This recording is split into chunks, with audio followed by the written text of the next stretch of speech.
Hello everyone, welcome back to my YouTube channel. Guys, I have already discussed all the formulas of CVP analysis. तो मैंने लगभग 15 को question उसके cover किए, आपको बताया कि कैसे सिचुएशन के अकॉर्डिंगली हमने उन फार्मूलाज को चेंज करना है, कैसे छोटी छोटी चीज़ें हमने कैलकुलेट करनी है, उन फार्मूलाज को कैसे अप्लाई करना है.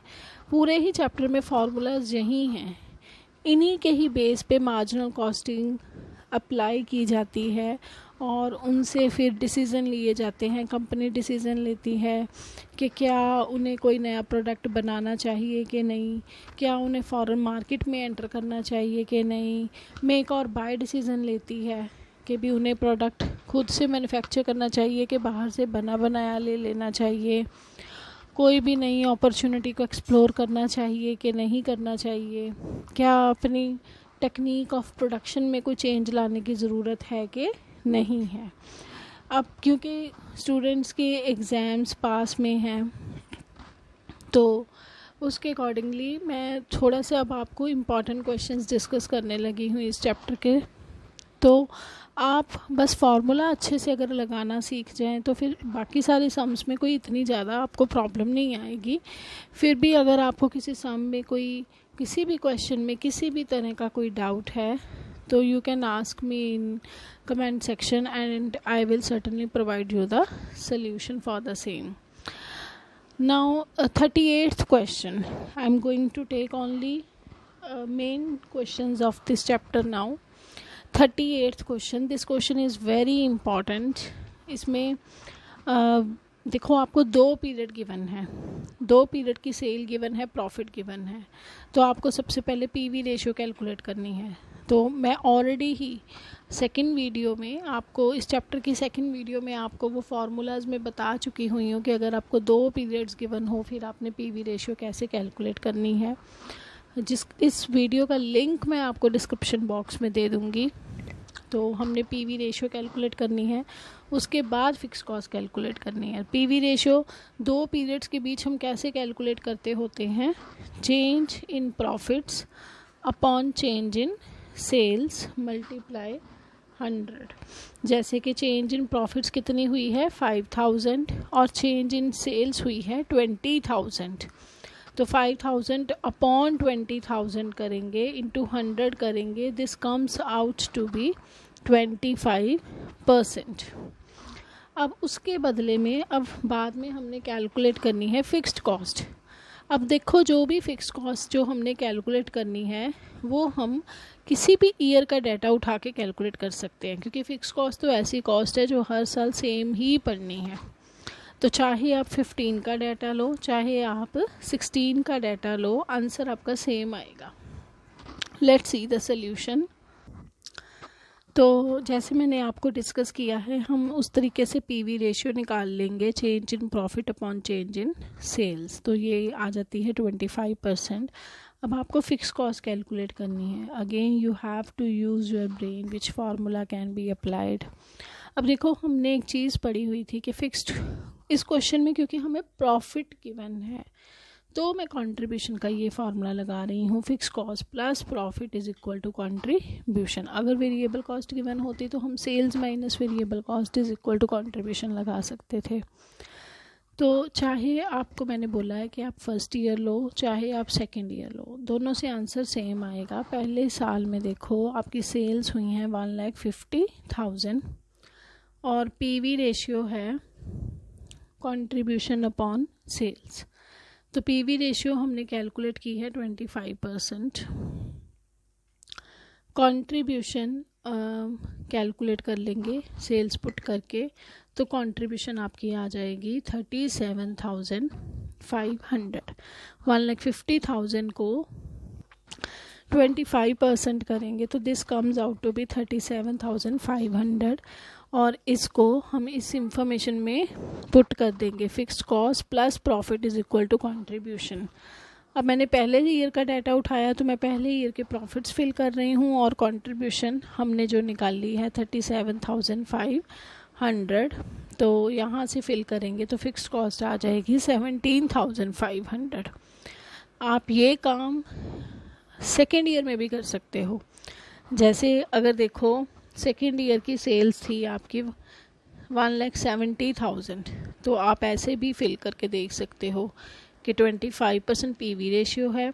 कंट्रीब्यूशन सेकेंड ईयर की आप निकाल लेना, सेल्स भर के 1,70,000। तो जब आप 1,70,000 का 25% करोगे तो कंट्रीब्यूशन आ जाएगी 42,500। अब उसके बाद हम इस फार्मूला में पुट करेंगे और अब हम डाटा लेंगे सेकेंड ईयर का। तो देखो सेकेंड ईयर में फ़िक्स कॉस्ट अगर निकालनी हो, प्रॉफिट था 25,000, कंट्रीब्यूशन है 42,500, तो यहाँ से आप फिक्स्ड कॉस्ट निकाल लोगे, that comes out to be 17,500। ये आ जाएगा आपका फिक्स कॉस्ट का डाटा। तो चाहे आप फर्स्ट ईयर लो चाहे सेकेंड ईयर लो, लेकिन आंसर आपका सेम रहेगा। So in this way we will solve first part of this question, PV ratio with fixed cost. Now in the second part they have said to calculate break even point. तो break even point का formula होता है fixed cost upon PV ratio। इन दोनों को put करोगे, solve करोगे आप, 17,500 को डिवाइड करोगे 25% के साथ, तो ये आ जाएगा 70,000। उसके बाद थर्ड पार्ट में उन्होंने बोला है कि कंपनी को कितनी सेल करनी चाहिए अगर वो अर्न करना चाहते हैं प्रॉफिट ऑफ 40,000। तो डिज़ायर प्रॉफिट गिवन है, डिज़ायर प्रॉफिट का फॉर्मूला लगाइए, fixed cost plus desire profit upon PV ratio. Fixed cost है 17,500, डिज़ायर प्रॉफिट है 40,000 अपॉन 25%, तो ये आ जाएगा 2,30,000। उसके बाद फोर्थ पार्ट में अब फर्स्ट पार्ट हमने PV ratio and fixed cost कर लिया, ब्रेक इवन पॉइंट कर लिया। थर्ड पार्ट जिसमें उन्होंने कहा था कि प्रॉफिट 40 का अर्न करना है तो सेल क्या करें। Now in the fourth part profit calculate करने हैं। अगर सेल है 2,50,000, अगर सेल है 2,50,000 तो प्रॉफिट क्या होएगा। अगर सेल है 2,50,000, सेल को जब आप पीवी रेशियो के साथ मल्टीप्लाई करो तो कंट्रीब्यूशन आ जाएगी। ये चीज़ मैंने आगे फार्मूलाज में भी आपको सिखाई है, क्योंकि देखो सेल्स पीवी का फॉर्मूला है contribution upon sales. Sales cut तो बच जाएगी कंट्रीब्यूशन। तो जब भी सेल्स को आप पीवी रेशियो के साथ डायरेक्ट मल्टीप्लाई करोगे तो आपके पास कंट्रीब्यूशन आ जाएगी। अब सेल्स अगर हैं 2,50,000, कंट्रीब्यूशन है 25%, सॉरी पीवी रेशियो है 25%, तो कंट्रीब्यूशन आ जाएगी 62,500। अब इस कंट्रीब्यूशन से हम माइनस अगर कर दें फिक्स्ड कॉस्ट तो प्रॉफिट आ जाएंगे 45,000, बिकॉज फार्मूला क्या होता है, fixed cost plus profit is equal to contribution.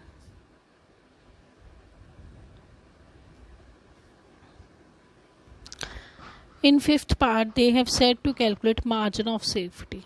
Margin of safety कब, जब प्रॉफिट हो 50। तो मार्जिन ऑफ सेफ्टी का एक प्रॉफिट के साथ क्या फार्मूला होता है, प्रॉफिट अपॉन पीवी रेशियो। तो उस तरीके से हम इसे कैलकुलेट कर देंगे। Margin of safety profit upon PV ratio, profit 50 कमाना है तो 25 उसकी पीवी रेशियो है, तो मार्जिन ऑफ सेफ्टी आ जाएगा 2 लाख। इसको आप सॉल्व कर लेना, 50,000 अपॉन 25 इंटू 100 ऊपर चला जाएगा, तो this comes out to be 2 lakhs। Next is we have to calculate the variable cost of 2 periods. अब वेरिएबल कॉस्ट दोनों पीरियड की अलग अलग हो सकती है, क्योंकि जो वेरिएबल कॉस्ट होती है वो यूनिट्स के ऊपर डिपेंड करती है, तो वो दोनों की अलग हो सकती है, लेकिन फिक्स्ड कॉस्ट दोनों की सेम होती है, तो उसमें आप कोई भी ईयर ले सकते हो। तो वेरिएबल कॉस्ट जैसे फर्स्ट ईयर के निकालने के लिए फॉर्मूला में हमने क्या पढ़ा है कि सेल्स में से वेरिएबल कॉस्ट माइनस कर दो तो भी कंट्रीब्यूशन है, फिक्स कॉस्ट में प्रॉफिट ऐड कर दो तो भी कंट्रीब्यूशन है, तो बोथ विल बी इक्वल। तो फर्स्ट पार्ट में देखो आप अब यहाँ से मैंने कैसे आपको पहले ये चीज़ बताई इक्वेशन में, तो अब इक्वेशन से देखो वेरिएबल कॉस्ट किसके बराबर होएगी। अगर मैं सेल्स में से फिक्स्ड कॉस्ट भी माइनस कर दूँ, प्रॉफिट भी माइनस कर दूँ, तो मेरे पास क्या रह जाएगा, वेरिएबल कॉस्ट। तो पहले फर्स्ट ईयर का हमने सेल्स में से फिक्स्ड कॉस्ट और प्रॉफिट माइनस किए, फिर हमने सेकेंड ईयर के सेल्स में से फिक्स्ड कॉस्ट और प्रॉफिट माइनस किए। तो यहाँ से ये दोनों अब हमारे क्या आ गए, अपने अपने ईयर के वेरिएबल कॉस्ट। फर्स्ट ईयर की भी वेरिएबल कॉस्ट आ रही 1,12,500 और सेकेंड की आ रही है 1,27,500। बस फार्मूलाज मैं बार बार आपको यही चीज़ समझा रही हूँ, फार्मूलाज वही हैं, बस आपने उनको अप्लाई करना है, देखना है। आपको मैंने इनकम स्टेटमेंट करवाई तो वो कैसे चलती है, सेल्स में से वेरिएबल कॉस्ट माइनस किए तो कंट्रीब्यूशन आई, कंट्रीब्यूशन में से फिक्स कॉस्ट माइनस किए तो प्रॉफिट आए। अब आप बैकवर्डली देख लो ना कि सेल्स में से वेरिएबल कॉस्ट पता करनी है तो और क्या माइनस कर दें, नीचे वाला हिस्सा फिक्स्ड कॉस्ट एंड प्रॉफिट, तो क्या रह जाएगा, वेरिएबल कॉस्ट। 39वां क्वेश्चन, एसवी लिमिटेड एक मल्टी प्रोडक्ट कंपनी है और उन्होंने भी आपको डाटा दिया है, लेकिन जो डाटा है वो एक ही साल का है, वो 2 ईयर्स का नहीं है। उसी ईयर के आपको 2 पोर्शन करके प्रोवाइड किए हैं, first half and second half. तो दोनों की सेल और टोटल कॉस्ट का डाटा आपको गिवन है।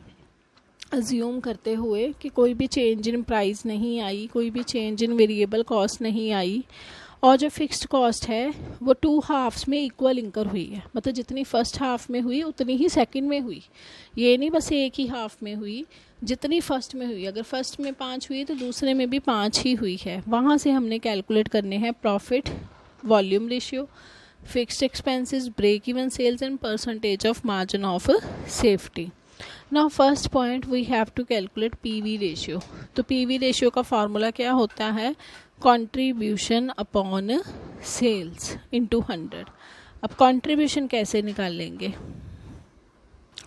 अब 2 पीरियड्स में मैंने आपको क्या बोला है कि हम फार्मूला जब 2 चीज़ों का डाटा दिया हो तो पीवी रेशियो कैसे कैलकुलेट करनी है, change in profit upon change in sales. तो आप पहले प्रॉफिट देखो, गिवन नहीं है डायरेक्ट, पहले प्रॉफिट निकाल लो। अगर मैं सेल्स में से टोटल कॉस्ट का मतलब क्या है कि इसमें फिक्स्ड कॉस्ट भी है और इसमें वेरिएबल कॉस्ट भी है। अगर मैं सेल्स में से टोटल कॉस्ट सब्ट्रैक्ट कर दूं तो मेरे पास क्या आ जाएंगे, प्रॉफिट या फिर लॉस। जैसे सेल्स है 45,000, उसमें से मैंने 40,000 कॉस्ट माइनस की तो प्रॉफिट आ गए 5, और इधर 50,000 की सेल्स थी, 43,000 कॉस्ट माइनस की तो प्रॉफिट आ गए 7,000। Let's see the solution. अब देखो हम पहले प्रॉफिट निकाल लेंगे, तो पहले साल का प्रॉफिट है 5,000, दूसरे ईयर का प्रॉफिट है 7,000। तो पीवी रेशियो का फार्मूला हम क्या अब लगाएंगे, क्योंकि 2 पीरियड्स हैं। वैसे तो फार्मूला होता है कंट्रीब्यूशन अपॉन सेल्स, लेकिन 2 पीरियड्स हैं तो change in profit change in sale. तो अब इस फार्मूले से हम चलेंगे। तो चेंज इन प्रॉफिट देखो कितनी हुई, 5 से प्रॉफिट हो गए 7,000, 2,000 चेंज हुई प्रॉफिट में, और 45,000 से सेल हो गई 50, तो चेंज इन सेल हुई 5,000। तो नीचे भर देंगे, change in sale is 5,000, 2,000 upon 5,000 multiply 100, तो आपकी पीवी रेशियो आ गई 40%। तो आपका फर्स्ट पार्ट का आंसर पीवी रेशियो कितनी है, 40%। उसके बाद नेक्स्ट हमने कैलकुलेट करने हैं फिक्स्ड एक्सपेंसेस। अब फिक्स्ड एक्सपेंसेस देखो उन्होंने बोला है कि इक्वली स्प्रेड हैं, मतलब जितने फर्स्ट हाफ में हुए उतने सेकंड हाफ में। आप पहले फर्स्ट हाफ के निकाल लो, फिर उसके बाद उसका डबल कर दोगे, सेकंड हाफ के अलग से हुए हैं तो उनका डबल कर दोगे, तो वहाँ से आपके फिक्स्ड एक्सपेंस आएंगे। निकालने उसी तरीके से हैं जैसे मैंने आपको इस क्वेश्चन में सिखाए थे 38th में। So let's calculate fixed expenses. तो फर्स्ट ईयर में अब पहले देखो मैंने आपको लास्ट क्वेश्चन में भी यही समझाया था 38th क्वेश्चन में कि सेल्स को पीवी के साथ मल्टीप्लाई करोगे तो कंट्रीब्यूशन आ जाएगी। अब जैसे अगर फर्स्ट हाफ में सेल्स हैं 45,000 और पीवी रेशियो 40%, तो वहाँ से कंट्रीब्यूशन 45,000 का 40% करोगे तो कंट्रीब्यूशन आ जाएगी 18,000। अब इस 18,000 में से हम माइनस क्या कर देंगे, प्रॉफिट, बिकॉज इक्वेशन क्या होती है, fixed cost plus profit is equal to contribution. तो अब हम कंट्रीब्यूशन में से प्रॉफिट माइनस कर देंगे तो क्या आ जाएगी, फिक्स्ड कॉस्ट, और इस फिक्स्ड कॉस्ट का हम डबल कर देंगे। 13 का डबल कितना हुआ, 26, तो वो पूरे साल की फिक्स्ड कॉस्ट आ जाएगी। या दूसरा तरीका क्या है कि इसी वे से जैसे आपने पहले फर्स्ट ईयर की निकाल ली, अब सेकेंड ईयर की निकाल लो, सेकेंड हाफ की निकाल लो। सेल्स को पहले मल्टीप्लाई करो पीवी रेशियो के साथ। अब सेकेंड हाफ में सेल्स हुई 50,000, पीवी रेशियो है 40%, मल्टीप्लाई करोगे तो कंट्रीब्यूशन आ गई 20,000, उसमें से प्रॉफिट लेस कर दो 7,000 के, तो फिक्स्ड कॉस्ट आ गई 13। तो चाहे आप फर्स्ट हाफ लो चाहे आप सेकेंड हाफ लो, दोनों में ही आपके फिक्स्ड एक्सपेंसेस निकल रहे हैं 13।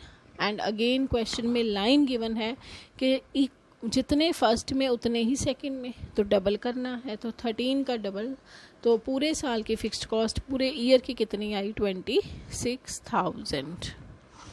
अब क्वेश्चन में थर्ड पॉइंट है ब्रेक इवन सेल्स कैलकुलेट करो।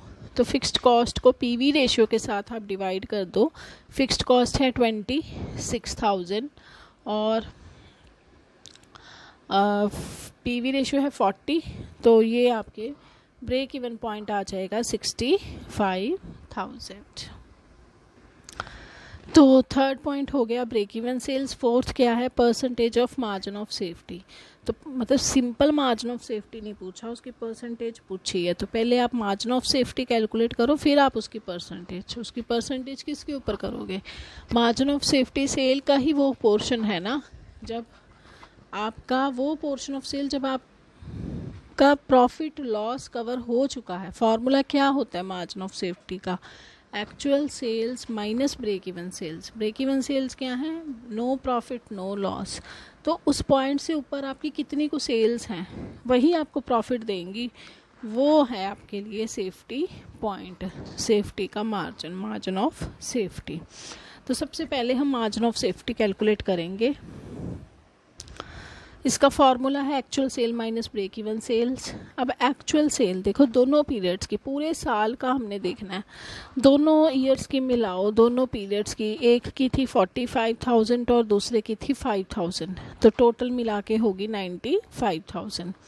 ब्रेक इवन सेल्स हमारी आई थी 65,000, तो फिर मार्जिन ऑफ सेफ्टी आ गया 30,000, क्योंकि जो इन्फॉर्मेशन थी वो हमें एक साल की तोड़ के दी हुई थी, इसीलिए हम दोनों को ऐड कर रहे हैं, क्योंकि हमें पूरे ईयर की इन्फॉर्मेशन चाहिए कैलकुलेट करने के लिए। तो मार्जिन ऑफ सेफ्टी आ गया 30,000। अब हमने उसकी कैलकुलेट करनी है परसेंटेज। तो मार्जिन ऑफ सेफ्टी की परसेंटेज आप कैलकुलेट करोगे सेल्स के ऊपर, 30,000 डिवाइडेड बाय 95,000 इंटू 100, तो this comes out to be 31.58%। तो इस तरह से ये हम 39th क्वेश्चन करेंगे। तो both 38th and 39th are very important question. ऐसे क्वेश्चन जर्नली एग्जाम्स में आ जाते हैं, प्लस ये सारे चैप्टर का एक तरह से क्रक्स है। जितने भी आपने फार्मूले किए हैं सब आपको अच्छे से आने चाहिए। तो यहाँ से बच्चे की अंडरस्टैंडिंग लेवल का पता चल जाता है कि उसको फार्मूले अप्लाई करने आ गए हैं कि नहीं। प्लस अब इसके अलावा 41st क्वेश्चन इम्पॉर्टेंट है एंड 42 भी इम्पॉर्टेंट है, लेकिन अगर आपको 38, 39 उसमें ज़्यादा थे पॉइंट्स, 38 और 39 ज़्यादा एक्सपेंडेड थे, उनमें ज़्यादा डिटेल्ड पूछा हुआ था एज़ कम्पेयर टू अदर। तो अगर आपको 38, 39 निकालने आ गए तो वो बाकी क्वेश्चंस भी आपके बहुत आराम से निकल जाएंगे। Now next question is 50th question. This is also very important question और इसमें एक छोटा सा एक नया पॉइंट भी है। Now from the following data calculate break even point expressed in amount of sales in rupees. तो आपने ब्रेक इवन पॉइंट कैलकुलेट करना है रुपीज़ में। नंबर ऑफ यूनिट्स आपने कैलकुलेट करने हैं, क्या कितने हम सेल करें ताकि प्रॉफिट हो 60,000 per year. Desired profit given है, डिज़ायर्ड प्रॉफिट का फॉर्मूला लगेगा, लेकिन जो आंसर है वो नंबर ऑफ यूनिट्स में निकालना है। Third point is how many units must be sold to earn a net income of 10% of sales. तो जो प्रॉफिट है आपको, डिज़ायर्ड प्रॉफिट आपको परसेंटेज में गिवन है, उसमें भी आंसर आपसे यूनिट्स में ही पूछा हुआ है। अब सेलिंग प्राइस पर यूनिट है 20, वेरिएबल कॉस्ट पर यूनिट है 14 and fixed cost is 7,92,000 per year. तो अब सबसे पहले हम ब्रेक इवन पॉइंट कैलकुलेट करेंगे रुपीज़ में। तो ब्रेक इवन पॉइंट का फॉर्मूला क्या होता है, fixed cost upon PV ratio. तो पीवी रेशियो का फॉर्मूला क्या होता है, कंट्रीब्यूशन अपॉन सेल्स। तो सबसे पहले सेल्स थी 20, वेरिएबल कॉस्ट है 14, तो सेल्स में से वेरिएबल कॉस्ट माइनस करोगे, आपके पास कंट्रीब्यूशन आ जाएगी 6 पर यूनिट। तो selling price per unit 20, variable cost less की, कंट्रीब्यूशन पर यूनिट आ गई 6। तो ब्रेक इवन पॉइंट कैलकुलेट करने के लिए हमें चाहिए पीवी रेशियो। पीवी रेशियो का फॉर्मूला क्या है, कंट्रीब्यूशन अपॉन सेल्स। कंट्रीब्यूशन है 6 तो सेल्स हैं 20। देखो अगर एक चीज़ पर यूनिट हो दूसरी पर यूनिट हो देन इट्स फाइन, मतलब ये ना हो कि एक चीज़ आप फुल लो, जैसे सेल्स आप पूरी ले लो और ये चीज़ पर यूनिट, ऐसे नहीं होएगा। तो कंट्रीब्यूशन अगर 6 पर यूनिट है तो सेल्स हैं 20 पर यूनिट, तो यहाँ से पीवी रेशियो आ गई 30%। अब ब्रेक इवन पॉइंट का फॉर्मूला क्या है, fixed cost upon PV ratio. तो ब्रेक इवन पॉइंट के फॉर्मूले में हम पुट करेंगे, हमें पूरे साल की फिक्स्ड कॉस्ट गिवन है 7,92,000 और पीवी रेशियो हमने कैलकुलेट की है 30%। तो यहाँ से ब्रेक इवन पॉइंट आ गया 26,40,000 रुपीज़। अब सेकंड पार्ट में उन्होंने कहा था कि कंपनी अर्न करना चाहती है 60,000 प्रॉफिट, तो वो कितने यूनिट सेल करें, क्योंकि अब आंसर यूनिट्स में निकालना है। फॉर्मूला आपने डिज़ायर्ड प्रॉफिट का अप्लाई करना है, fixed cost plus desired profit, पर क्योंकि आंसर यूनिट्स में निकालना है तो नीचे हम लेंगे कंट्रीब्यूशन पर यूनिट। अगर आपने रुपीज़ में निकालना होता तो नीचे लेते पीवी रेशियो। अब यूनिट्स के कारण हम ले रहे हैं contribution per unit. Fixed cost है 7,92,000, डिज़ायर्ड प्रॉफिट है 60,000, कंट्रीब्यूशन पर यूनिट इज 6, तो इनको सॉल्व करेंगे ये आ जाएगा 1,42,000 यूनिट्स। अब उन्होंने पूछा है कि कितने यूनिट्स हम सेल करें ताकि हमें इनकम हो 10% ऑन सेल्स। तो अब देखो फॉर्मूला तो डिज़ायर्ड प्रॉफिट का ही लगेगा, fixed cost plus desired profit upon contribution per unit, क्योंकि आंसर यूनिट में निकालना है। फिक्स्ड कॉस्ट गिवन है, कंट्रीब्यूशन पर यूनिट पता है, लेकिन डिज़ायर्ड प्रॉफिट के लिए आपको सेल्स चाहिए। सेल्स का ही 10% करोगे ना, तो अब सबसे सेल्स हमें पता नहीं है, सबसे पहले हम अज्यूम कर लेते हैं कि मान लो यूनिट्स बेचे एक्स, तो अब आप अर्न करना चाहते हो सेल्स के ऊपर 10%। आपने एक्स का 10% नहीं करना, एक्स तो यूनिट्स हैं, एक्स को आप बेचोगे कैसे, एक यूनिट का सेलिंग प्राइस है ₹20, तो अगर एक यूनिट आप 20 रुपये में बेचोगे तो एक्स यूनिट आप बेचोगे 20x पे, एक यूनिट है 20 रुपीज़ का बिकता, तो एक्स यूनिट बिकेंगे 20 के साथ मल्टीप्लाई करके आ गए 20x, वो आपकी सेल्स होंगी 20x। 20x के ऊपर आप 10% कमाना चाहते हो, मतलब ये चीज़ आपकी रुपीज़ में होनी चाहिए प्रॉफिट निकालने के लिए। ठीक है, यहाँ अकेले यूनिट्स नहीं लेने, इनको रुपीज़ के साथ भी मल्टीप्लाई करना है। ये यूनिट्स हैं तो यहाँ भी पर यूनिट होएगा, तो यहाँ से आपके बन जाएंगे डिज़ायर्ड प्रॉफिट्स। फिर हम इसको सॉल्व करेंगे, मैं 6 को इधर ले गई, क्रॉस मल्टीप्लाई हुआ 7,92,000 प्लस 20x का आप 0.10% से मल्टीप्लाई करोगे तो ये 0.10 से मल्टीप्लाई करोगे या फिर 10% से मल्टीप्लाई करोगे तो ये आ जाएगा 2x। इसको हम फर्दर सॉल्व करेंगे मैथमेटिकली तो आपकी x की वैल्यू आ जाएगी 1,98,000 यूनिट्स। इसका मतलब कंपनी को 1,98,000 यूनिट सेल करने चाहिए अगर वो अर्न करना चाहते हैं income of 10% on sales. Answer हमारा यूनिट्स में आया है क्योंकि उन्होंने यूनिट्स में पूछा था और हमने फॉर्मूले में नीचे कंट्रीब्यूशन पर यूनिट ली है। सो इस तरीके से ये वाला जो पॉइंट है ये इस क्वेश्चन की कुछ न्यू चीज़ है। Already I think so 11th question में देखो 11th क्वेश्चन में मैं आपको ये परसेंटेज वाला पॉइंट करवा चुकी हूँ। 10% ऑन सेल आपको डिज़ायर प्रॉफिट था, लेकिन उस क्वेश्चन में यूनिट्स का चक्कर नहीं था। तो सेल्स आपको पहले ही रुपीज़ में गिवन थी 15,000, तो आपने सीधा ही मतलब सेल्स का 10% कर देना है। लेकिन जो इस क्वेश्चन में आपको जो भी उस क्वेश्चन की फिगर्स तब रही होंगी, आपने मतलब उसका 10% लेना है। उसका भी सोल्यूशन मैंने आपको ऑलरेडी प्रोवाइड किया है, लेकिन जो अब वाला क्वेश्चन है उसमें आपने यूनिट्स हैं हमारे पास, और यूनिट को पहले रुपीज़ में सेल वैल्यू में कन्वर्ट करके फिर 10% करना है। सो इस तरह से ये क्वेश्चन करना है आपने 50th, and this is very very important question. So this was whole for the day, and if you have any doubt you can ask me in comment section. Please like, share among your friends and subscribe my channel. Thank you.